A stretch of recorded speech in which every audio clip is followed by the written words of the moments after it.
Dear members of the public, my name is Kipas Mahan.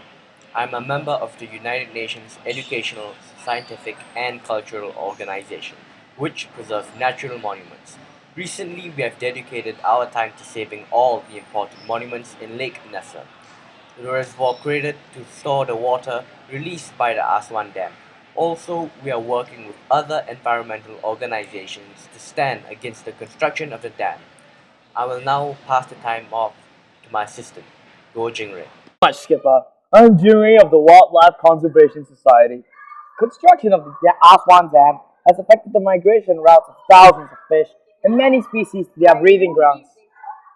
This will eventually affect us in the food chain. There will be a study done in 1962 to 1968 where the number of saudis caught off the coast of Egypt was over 18,000 tons in 1962 and an overall catch of 35,000 tons of fish was reduced to a mere overall of 460 tons in 1968. This will affect the people who live off the Nile as they require fish as a food source. Creation of the dam has stopped many fish from migrating to their breeding grounds. No senseless person would agree that the creation is very good, let alone beneficial. Such cruelty has to be eradicated. The dam should be removed to allow the ecosystem to flow and work. Man should avoid touching the ecosystem, and by breaking it, we could cause damage to ourselves. As they say, what goes around comes around.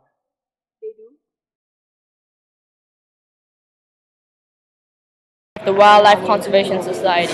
And for the past few years, we have dedicated all our resources and time to moving the temple of Abu Simbel and the surrounding important monuments that would have been drowned in the world's third largest reservoir, Lake Nassar.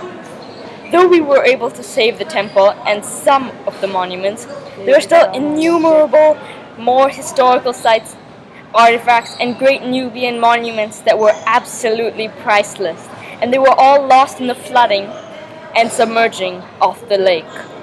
Thank you.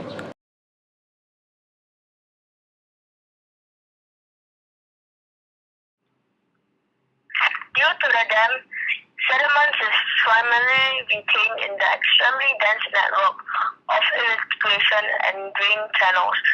This lack of natural fertilizer has resulted in an increase in erosion of the river and the Nile Delta, and an increase in the use of the chemical fertilizers. The chemical fertilizers contain high levels of nitrogen and phosphorus, which are harmful because they flow from the cropland to the water. So if we humans are all trying to improve the ecosystem, then we would build something that can complete the opposite.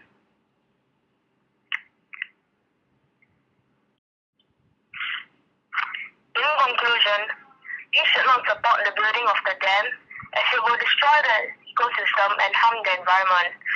And in return, it will affect us as well.